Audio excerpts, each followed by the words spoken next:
줄기세포 치료는 근본적인 치료라고 할 수 있는데, 쉽게 말하면 줄기세포는 시계를 거꾸로 돌려서 내가 옛날의 상태로 돌아갈 수 있게끔 해준다, 그런 효과가 정말 있는 세포들을 몸에 넣는 거거든요.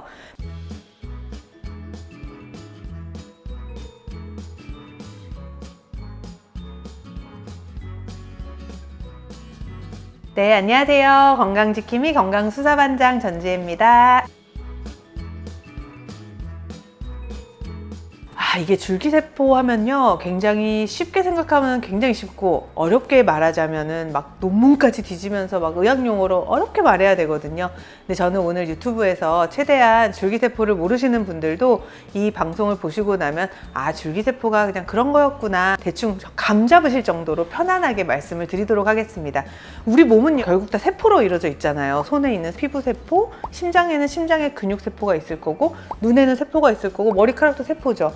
결국은 우리 몸은 아주 많은 세포로 이루어져 있습니다. 그런데 줄기세포라고 하는 건 뭐냐면요, 자기의 운명이 결정되어지지 않은 아주 미분화된 세포라고 생각하시면 돼요. 그럼 아주 원시적인 세포겠죠. 그러면 이 줄기세포는 우리 몸에서 머리카락이 될 수도 있고, 심장이 될 수도 있고, 손톱이 될 수도 있고, 피부가 될 수도 있고, 여러 가지로 분화를 할 수 있는 아주 잠재적인 기능과 능력을 가지고 있는 세포다, 이렇게 생각하시면 쉽겠습니다.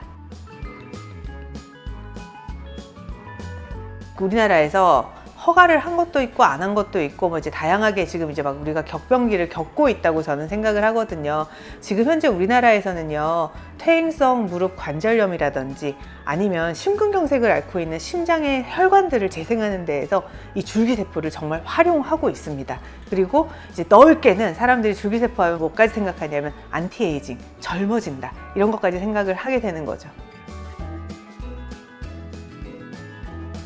줄기세포 치료는 근본적인 치료라고 할 수 있는데, 쉽게 말하면 줄기세포는 시계를 거꾸로 돌려서 내가 옛날의 상태로 돌아갈 수 있게끔 해준다, 그런 효과가 정말 있는 세포들을 몸에 넣는 거거든요.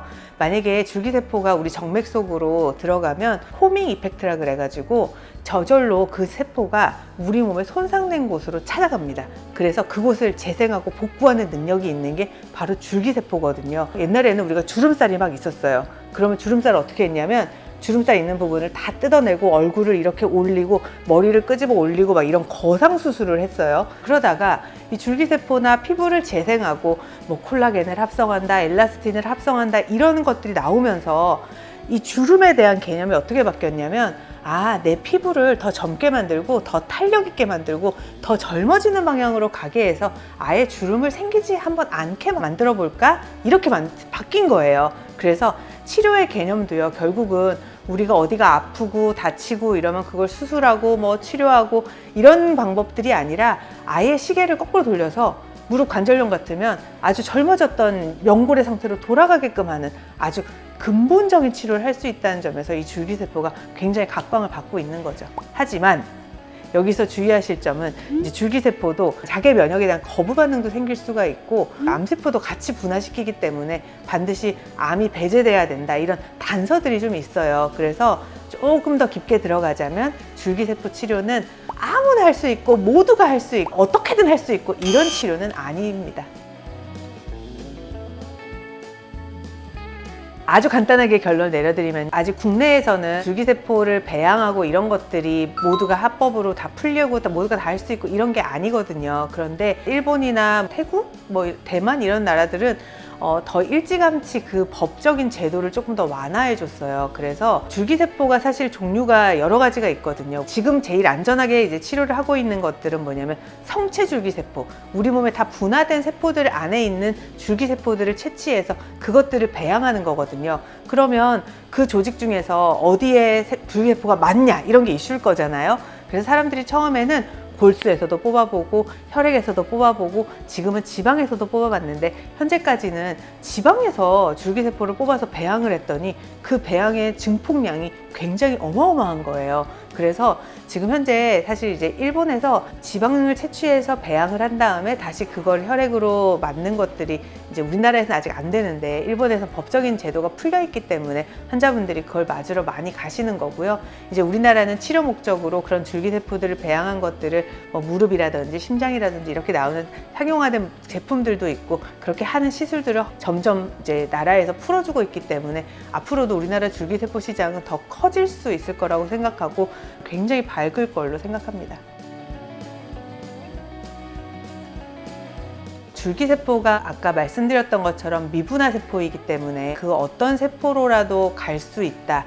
이런 장점이 있어서 지금 치료를 많이 하고 있고 저같이 가정의학 치료를 하고 항노화 치료를 하는 사람들은 안티에이징 측면에서도 이 줄기세포는 굉장히 매력적인 치료제예요. 하지만 이 줄기세포가 다른 여러 가지 문제점들도 좀 가지고 있어요.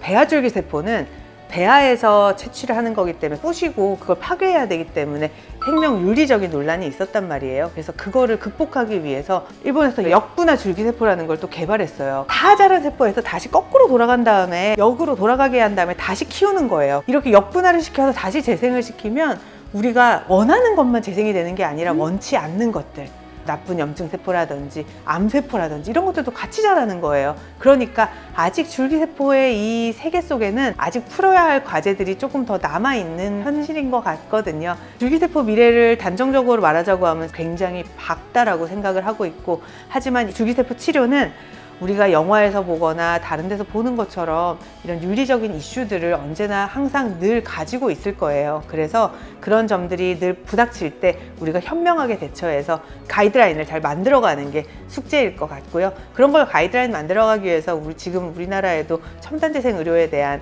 기관이나 법이나 이런 것들이 다 잘 정비가 되고 있는 걸로 알고 있습니다.